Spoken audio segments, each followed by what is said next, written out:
Good afternoon, and thanks for joining us for Firewise Day today. I'm going to wait a couple more minutes and see if more people join.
Okay, we'll go ahead and get started.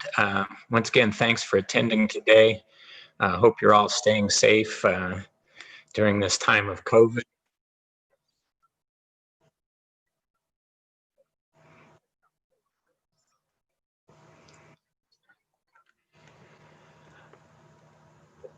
I wanted to cover a number of things today. Let me pull up the briefing here. Yep. And that committee is headed by Jim Whitmore as the general manager because it's a management committee. And it includes Spencer Brown from maintenance and 4 Conisty residents. And then outside representation, we have people from Conisty Fire and Rescue, from the North Carolina Forest Service, both the Western Region and the Ranger's Office within Transylvania County. And then Mountain Valley's Resource Conservation and Development is a nonprofit that is also participating in this. And in 2017, the board approved a Firewise action plan. And then in 2018, we held our first Firewise Day. And the purpose of Firewise Day is to get people together to offer education and guidelines for working on home and community projects, and just bring people materials that they can use to reduce the risks of their own homes to wildfires. And so last year, we finally met our initial investment requirement of over $35,000. And we submitted our application to National Firewise, and we were recognized in June. And you may have seen the Firewise signs at our gates. And also last year, the board approved an updated Firewise action plan. So today is as I mentioned earlier, our third Firewise Day. And you have the opportunity to report your investment, which, as I said, is really important, through the end of October, at which time we will submit our annual renewal for recognition. Some of the things that you can do to participate in Firewise, I'll be going over this in a minute, but to complete the Firewise home assessment score sheet, this takes about 20 minutes per home, and it assesses things like the entrance around your home, the home itself, the kind of landscaping that you do, and some of the perimeter vulnerabilities that you may have. So once you've done that assessment, it'll give you an idea of the kinds of things that you can do to reduce your risks. And we encourage you to take on some of those activities. Also, a lot of people have been taking yard debris to our collection point there below the Lake Wantesca Dam. I think Spencer's crews have carted off something like 200 dump trucks full of yard debris so far this year. So we know a lot of people are doing Firewise tasks. We'd just like to have you take credit for it. Right now, we don't have specific Firewise tasks in common areas just because of the COVID situation. But in the future, we will have things that you can help on, things like perhaps even beyond common areas, supporting some of our elderly or disabled residents who need help with making their property Firewise. Also, our trail builders, what they do when they build, they provide access for first responders to get to some of our remote areas, of which there are many on our property. And in fact, today, Tucker Garrison and a couple of other committee members met with Dalton Boom from the County Ranger's Office and Ken McJunkin from the Conestee Fire Rescue to talk about how that might look to enhance our trails so that they can be more accessible and perhaps be used as fire breaks.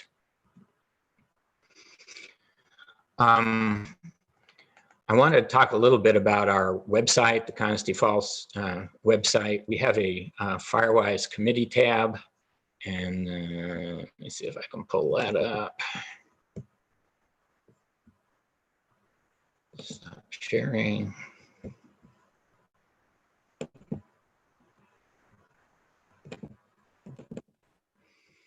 As you can see, this is the Conestee Falls website, and under boards and committees, there is a Firewise tab that you can go to, and it has some background.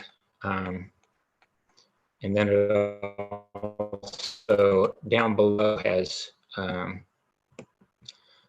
number of links to other information. And I'm going to be talking about several of these.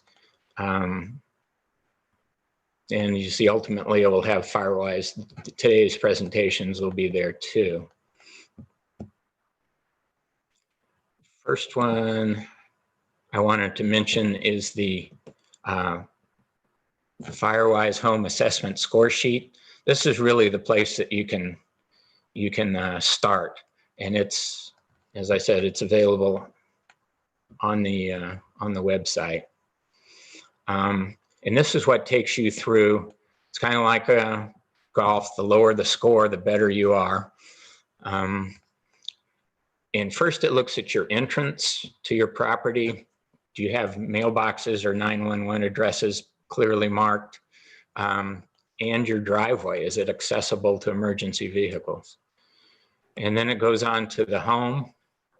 And it looks at your siding, roofing, chimney, gutters, windows, attic vents, deck, and trellises or screening. And then it moves on to landscaping.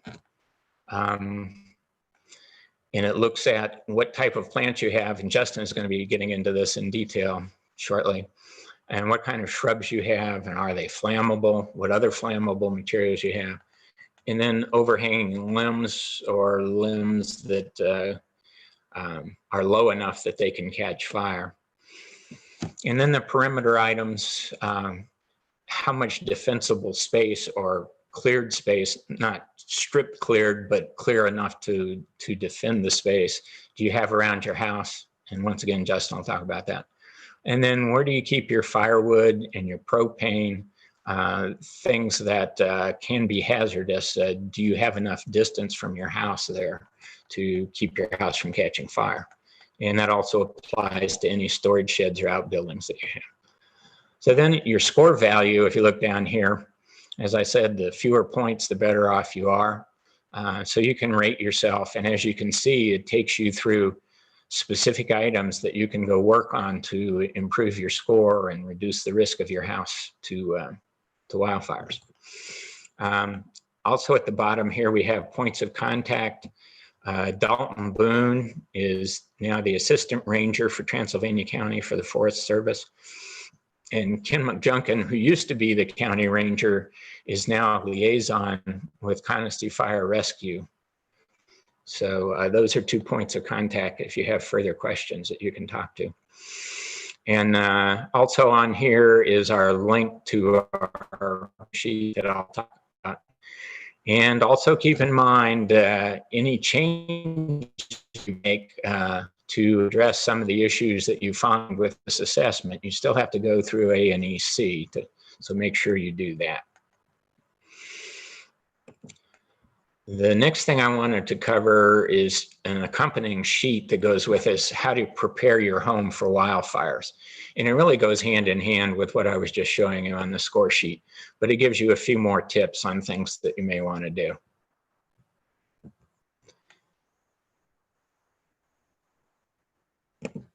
And then the last thing off the website I wanted to show you is something that our admin and website folks have put together, which I really love. It's a way to submit your timesheet online. This allows you can fill out your date, your name, contact information, how many hours you worked, what you did, any contractor payments that you had, tree trimming or doing home improvements that help for reducing risk to wildfires. And that literally takes less than 2 minutes to fill it out. So if you want to take credit for all the hard work you're doing, please do that. And then you just go to the end and you hit the submit button. That goes to, oh, there was a problem with my submission. Okay. But all you have to do is hit that button and it will submit it directly to us.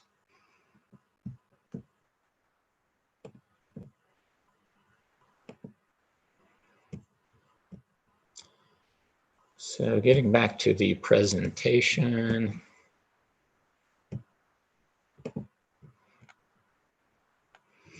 The website also has, let's see, I probably didn't share that. Stop sharing that.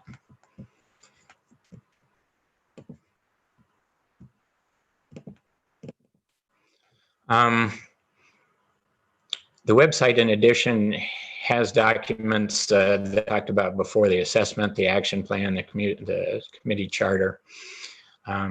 It has a guide for fire-resistant landscaping in North Carolina, which is what Justin is going to cover very shortly. It has a link to the CFPOA evacuation plan, and then there's some other resources I'm going to show you in just a second here, and our Firewise Day presentations.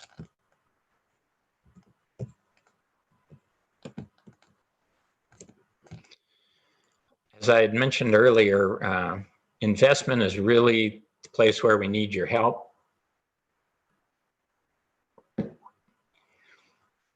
The way Firewise works is they stress the importance of everybody volunteering around their house and on other projects.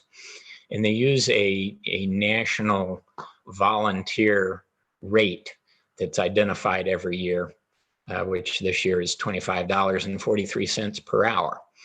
So for every hour you work and you report, you get credit for $25.43. And this is how they calculate our investment requirement of what it is for this year, $36,110.60. So that's what we have to come up with this year as our investment for Firewise.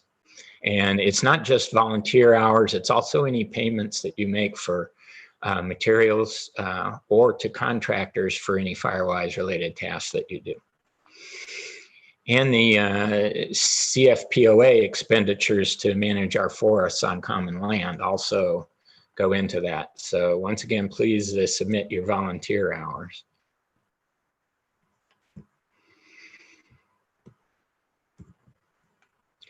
Another thing I wanted to talk about is emergency preparedness. And Robert, can you show the video now?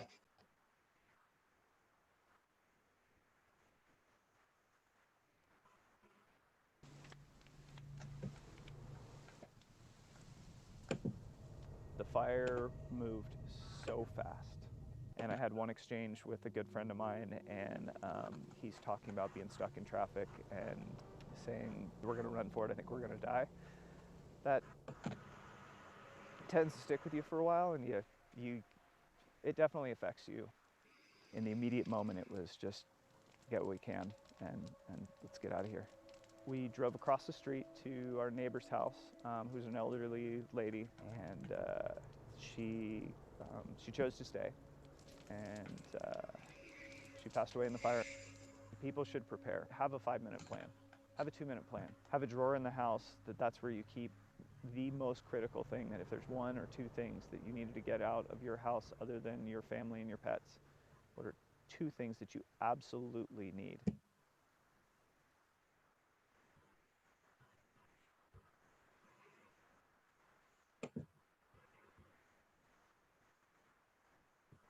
I can't.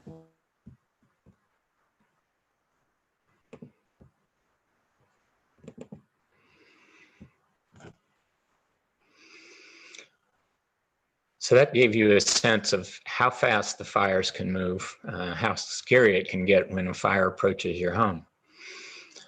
So some things that you can do so that you're ready in advance. First of all, take some pictures or video your home and contents, so you have that for insurance purposes in the future. And then also, Department of Homeland Security has a website that's called ready.gov.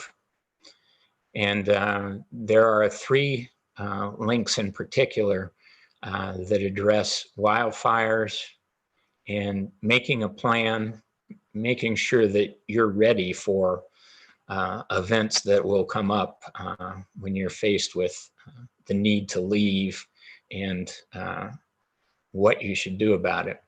And then there's also one about building a kit. There are lots of things that you need to think about taking with you, making sure you have your valuable papers and medicines and food and all that kind of stuff.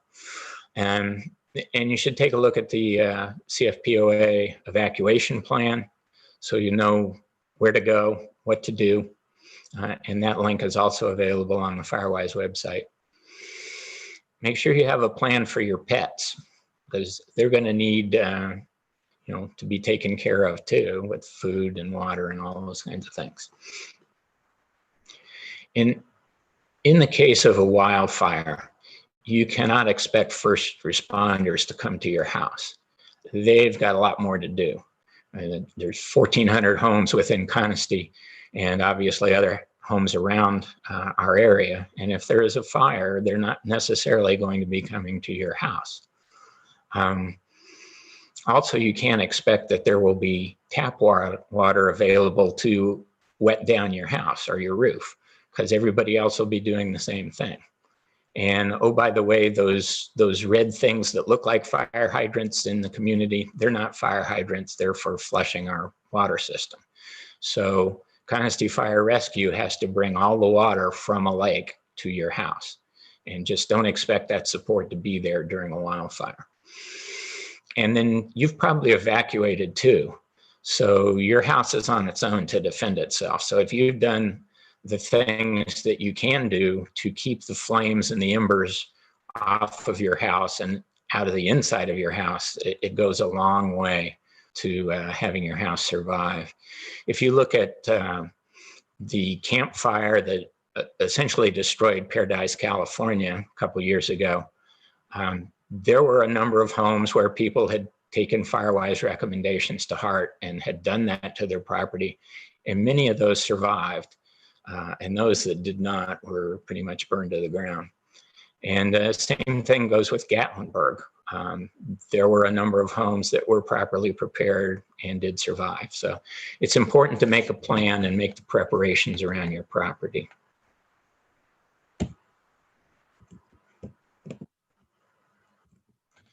So in summary, we live in a forest, and even though it's a rainforest, wildfires can threaten our community. Back in 2016, I think most of you remember the Pinnacle Fire that got within 3 miles of Conestee Falls. And fortunately, the Forest Service and others helped stop it right around the state line.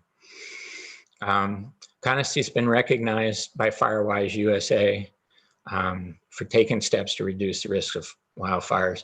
Hopefully in the future, there are some insurance companies that are offering discounts to homeowners insurance for Firewise communities. USA is one of those, but they've been focusing out west more than here. So North Carolina doesn't have it yet, but hopefully in the future, you'll be able to get a discount because we are a Firewise community. Once again, your participation is crucial. You can learn more about it on the website. You can assess the risk to your property by using the assessment score sheet. And you can identify and complete projects that lower your wildfire risks. And then please, please, please report your volunteer hours and expenditures online. So that's all I had. Did we have questions?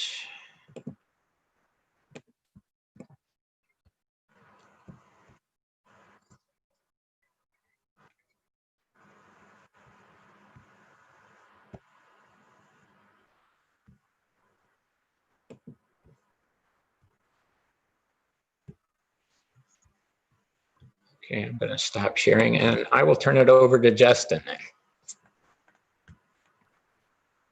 Thank you, Jim. That's a lot of good information, and we're going to hopefully continue to give you some more good information here. So, name is Justin Query. I'm the Assistant Regional Forester for the Western Third of North Carolina. I was in a previous position, I was the Wildfire Mitigation Forester, and at that is whenever I met Jim and many of the other folks that were on the Firewise committee there at Conestee. So hopefully you can see my screen share there. And this is what we're going to be going through. We've titled this Fire Safe Landscaping because it is going to really focus in on the actual landscaping that you do around your home. And I love what Jim said there towards the end.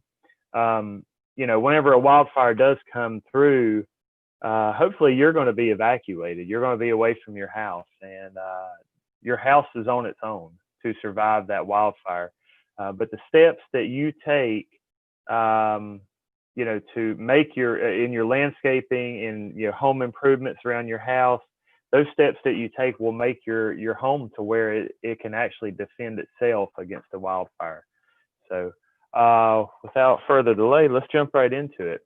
So the first thing is there's some basic concepts, and kind of already hit on this a little bit. Yeah, the way you design your landscape is going to affect how vulnerable your home is to a wildfire. So yeah, we need to be thinking about those things that we plant, how we plant them, how we space them out around our house.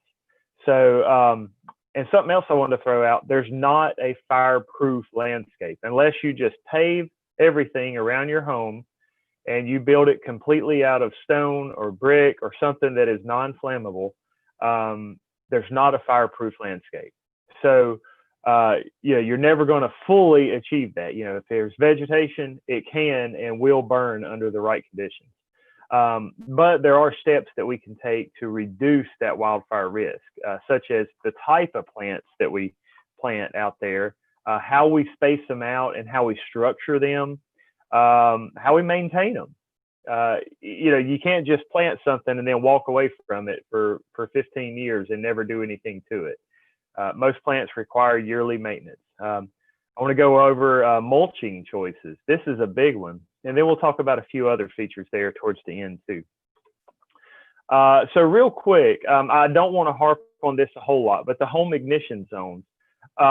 There's 3 zones. You have your immediate zone, which is actually the house itself, and then extending out 5 foot from the house. And that includes, you know, decks or garages, anything that's attached to the home. But this is where most of our landscaping is. If you think about, you know, the majority of your landscaping is within that first 5 foot of your home. So when we go on out from that 5 to 30 foot range, that's where we have our intermediate zone. Now here's where we're going to start to get into, you know, a few more trees, a few more shrubs. We may find some other things like a detached garage, or we may have like a child's playground, propane tanks, firewood piles. We'll start to see some other features, you know, as we move out away from the home. And then finally, we have our extended zone, and that's that 30 to 100 foot going out. So most homes, this is primarily trees that we're dealing with. Now there can be some shrubs and stuff like that on out there. But as you can see from the graphic there, this zone sometimes will overlap with your neighbor. So what your neighbor chooses to do around their home can affect you. So it's imperative that we work with our neighbors and hopefully have a good working relationship with them. So let's talk a little bit about species selection. That was the first thing I threw up there. What kind of plants are we going to plant around our home? Well, let's plant one with a low flammability rating. Well, Justin, what the heck does that mean? Well, the first thing is it's going to grow without accumulating a large amount of stuff that'll burn, combustibles, such as dead branches, pine needles, leaves. One of the first things that pops into my head whenever I think about a tree that accumulates a large amount of debris is a Virginia pine, and they're very common throughout Western North Carolina. They hold on to their lower branches for years. They produce just tons and tons of pine needles and pine cones, and they're quite flammable. So we also want to try to surround our homes with vegetation that is open or loose branches. The best example I can give you in honesty is going to be rhododendron and mountain laurel. If you think about how those grow, you know, it's just impenetrable. You can't walk through I guess a grove of rhododendron. You know, it's just so thick. There's so many limbs. It's just impossible to walk through it. And the big reason we don't like to see that is because it makes installing a fire line or protecting your home next to impossible. We can do it, but it takes just a huge amount of manpower and time to remove that stuff to actually protect your home. And then also when we start dealing with rhododendron and mountain laurel, if you've never seen how those burn, they're highly flammable, the leaves there. So we want to pick something with a low sap or resin content. And yeah, this is most all of your pine trees have very high sap and resin. So, you know, it's not to say that we can't have pine trees, but we just don't want to have them up close to our home. We want to pick trees with a high moisture content. Think about a cedar, eastern red cedar. Those are an extremely dry tree. We don't want to plant that tree up next to our home.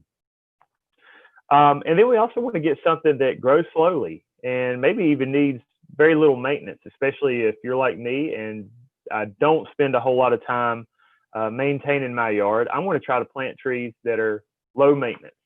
And if you do have a yard, if you do have grass, it's imperative that that grass be kept short, less than 4 inches from the ground. So let's actually dig into a few of these different trees. So if we're actually going to plant trees around our home, some great trees to plant are, you know, any of your hickories, persimmons, white oaks, maples, poplar, ash. All of these, as you can see, they're all a deciduous hardwood tree. These are just going to do so much better in a wildfire. We can easily make a stance against that.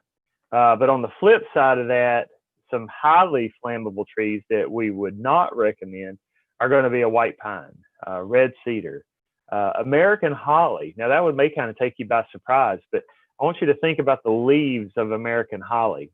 They have a thick, waxy coating on them. And that right there can actually burn. And then if you also think about the way it's structured, the limbs grow from top to bottom. They're not like a standard, you can see the hickory right there in the middle, how, you know, the limbs are not all the way down at the bottom, but most of your American hollies grow ground to top of the tree with their limbs. And all right, so let's take a look at some small shrubs.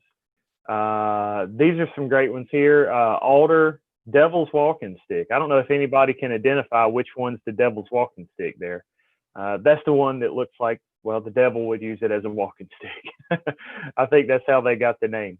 Flowering dogwoods. These are a great choice. Also happens to be our state flower.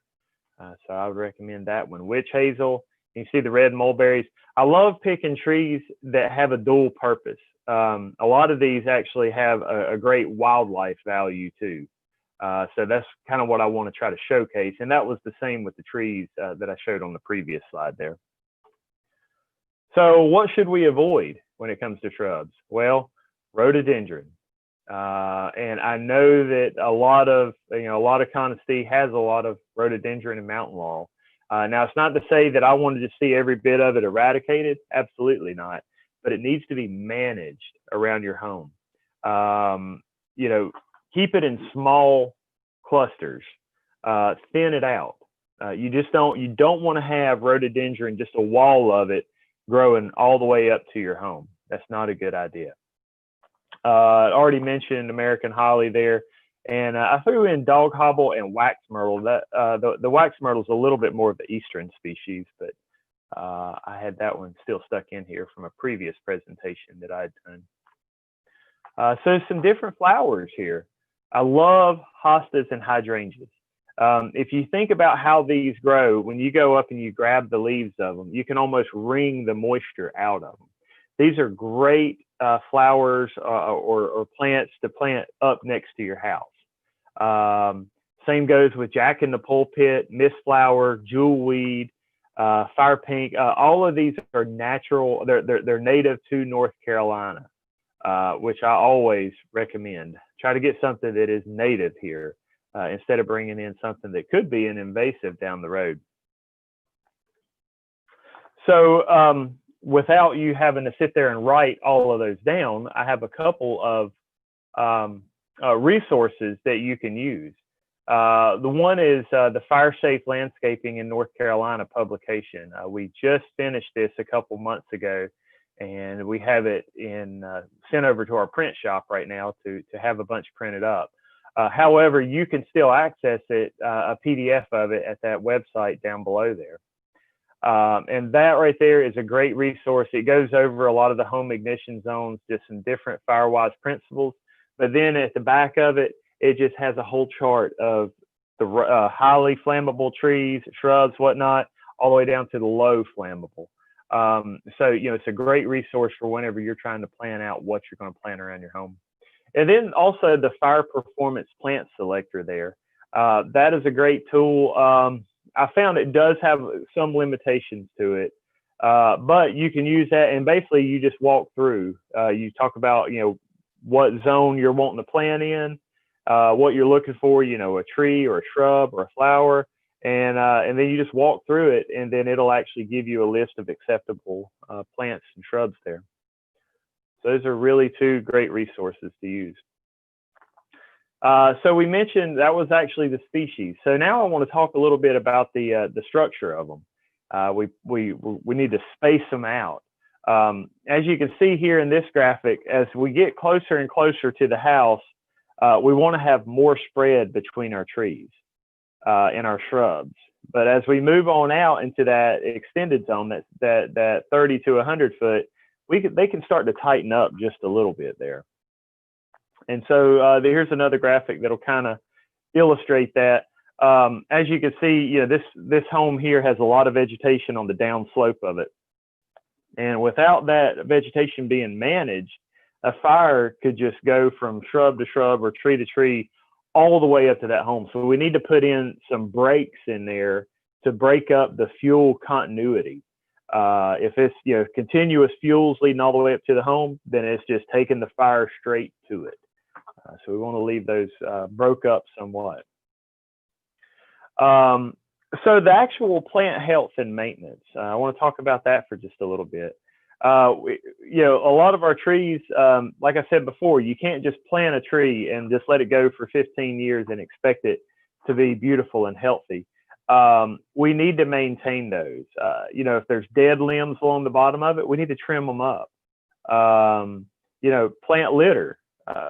Like all of our trees, they shed their leaves, they shed their needles.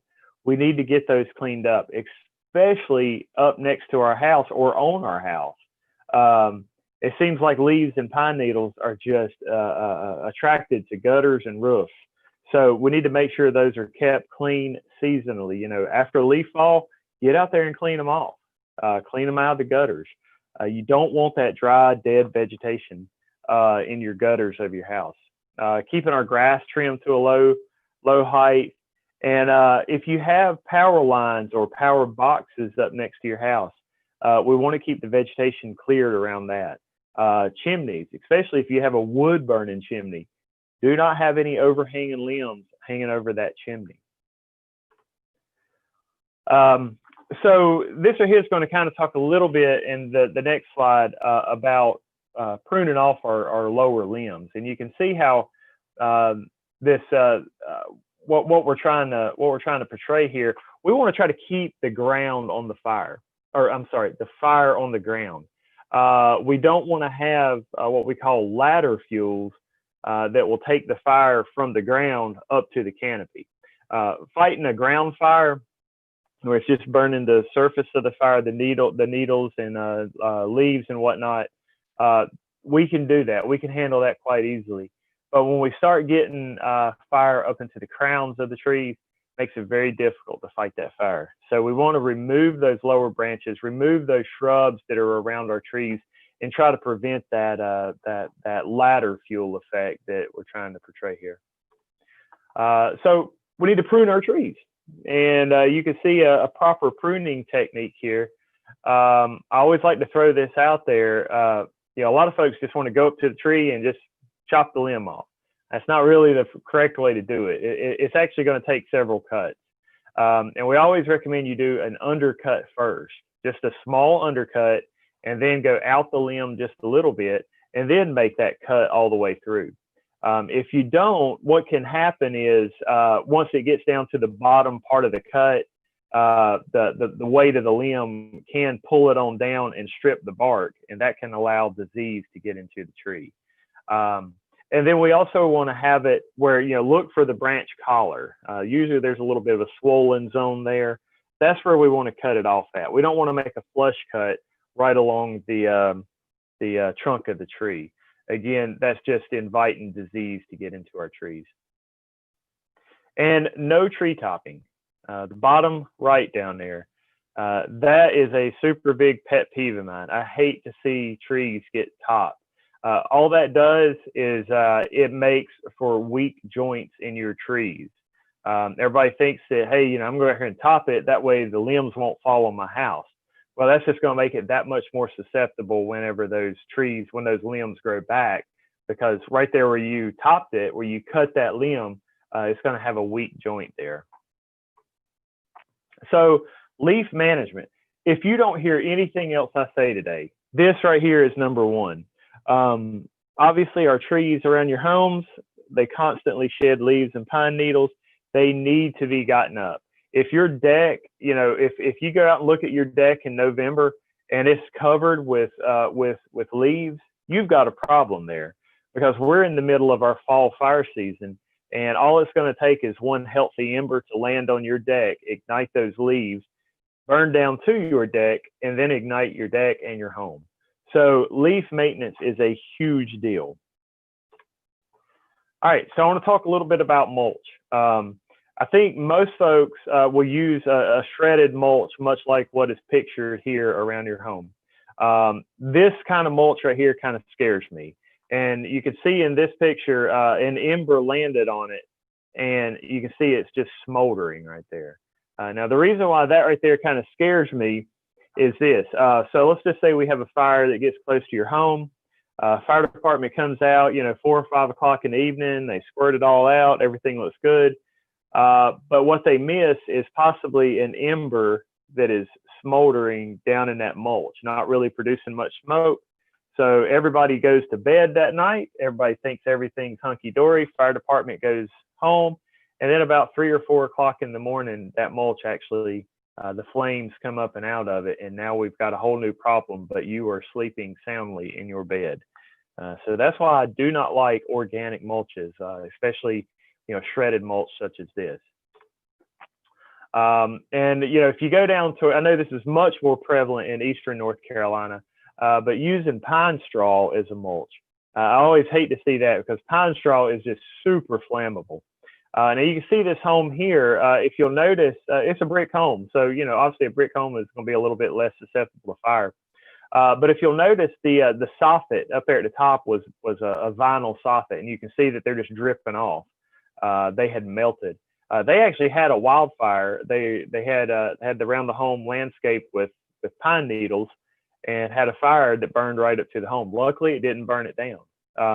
But I think the thing that is very interesting with this photo, if you'll look down here towards the bottom of it, these right here are new pine straw bales. They did not learn their lesson. They're putting in the exact same thing that almost burned their house down. So what do I recommend? Well, I recommend a hardscape. I recommend a rock. You can see all three of these photos here. We got lava rock up there in the top right.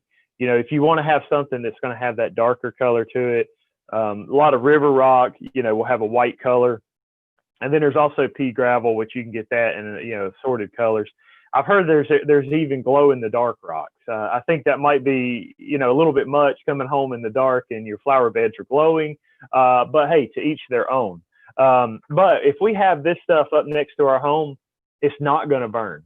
And you can see, you know, some of the vegetation here are hydrangeas, our hostas. It looks like it's a hosta at the very back of that bottom right. So you know, we have species that are less flammable here. These right here are going to fare very well in a wildfire. So you know, I'm always looking at the bottom dollar. How much is it going to cost me? So comparing it out, lava rock is a good bit more expensive.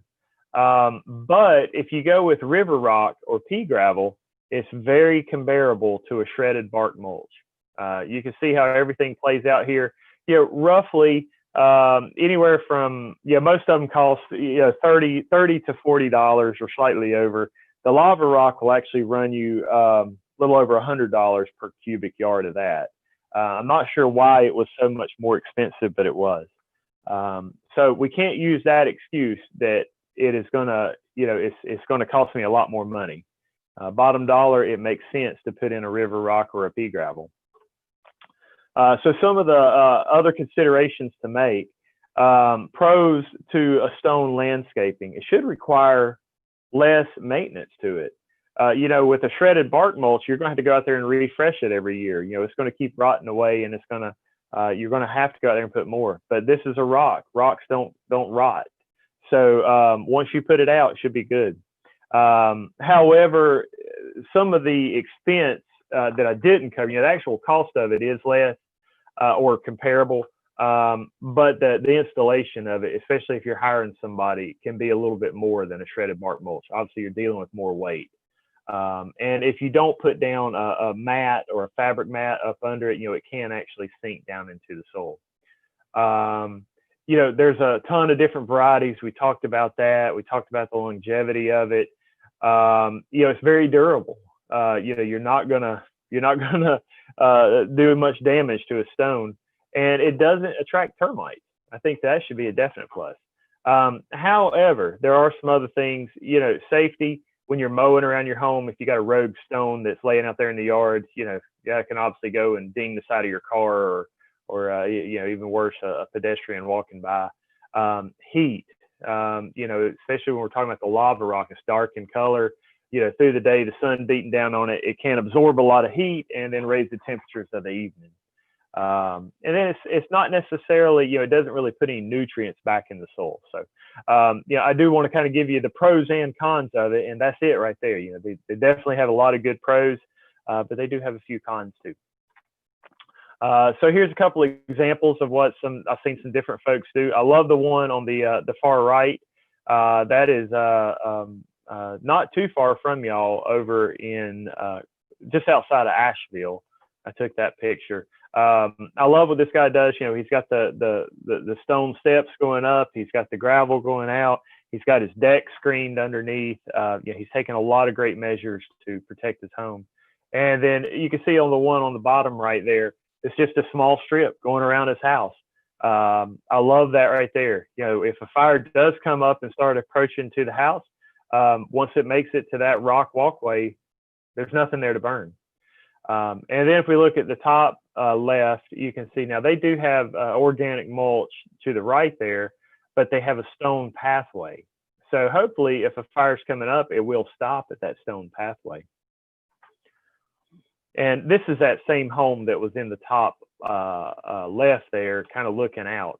I love the feature that they did here. You can see it's like a stone water feature around the back side of their house. You know, it was actually for drainage. But when I look at this, all I see is a fuel break. I see a fire line that they've installed for me. That if a fire is approaching, you know, I can easily go light a backfire off of that, and then, you know, we can stop that fire with relative ease. Here's a couple others. Yeah, these are here actually what I call stone gardens, you know, where they've mixed in a different variety of stone. You know, you have some large, some medium, you know, some pavers in there, and then small stones. I love what they've done here at the front of this house. And then on the bottom right, you know, you can see they've incorporated quite a bit more vegetation in there with it. But again, you know, fire is not going to burn something that is rock. All right, so I do want to hit real quick on firewood and propane. These are here some of my worst offenders and my most wanted. You can see the firewood pile up here at the top left. These folks had thought it's a good idea to stack all their firewood right up on their porch. We commonly see it there. We commonly see it up under the deck. You know, that's a huge fuel package right up next to the home. And I get it. You know, when it's cold in the winter, the last thing you want to do is walk 100 foot out from your home to go get a bundle of firewood. You just want to step out the door in your PJs, grab a bundle, and get back in when it's cold. But it does not make a good, safe condition. And then you can see our propane tanks. All these are above ground. The one on the bottom left there, the guy put it up under his deck. You know, that's a lot of fire up under your deck. I would not feel safe with that. And then the other two here, you know, you can see they have a lot of vegetation around them. The bottom one has just rhododendron wrapped all the way around it. You know, you give it a couple of years and you won't even see it anymore. It's highly flammable, and we're going to be putting all that heat around the propane tank. So that's a couple of things to avoid. So what do we do with them? Well, it's best to bury that propane tank. And I know many homes within, or I'm pretty sure many homes within Conestee have buried propane tanks. With these, we're in good shape with that. You know, the fire can burn over the top of that, and you shouldn't have any issues. The main thing that we do like to see is that they be well marked. You know, if we're coming through there, if we happen to be using a bulldozer to install fire line, we don't want to clip your propane tank. So it's a good idea to have that well marked with the cap out there, you know, where we can see it. Try not to hide it. A couple other options that I've seen some folks do. If you do have a firewood pile, you know, at least cover it.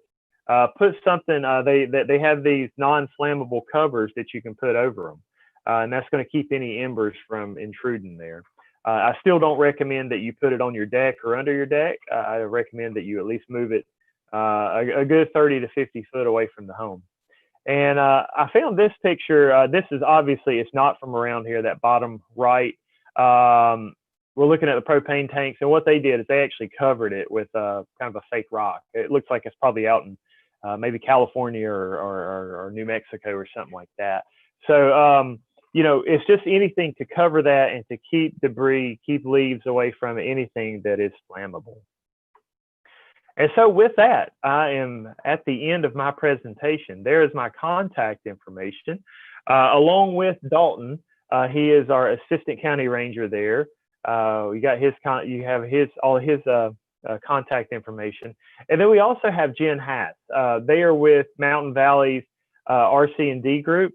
They are a great resource. They're always willing to come out and meet with homeowners and offer any advice that you folks are needing. And so with that, I am going to stop my screen share, and I'm going to turn it back over to Jim.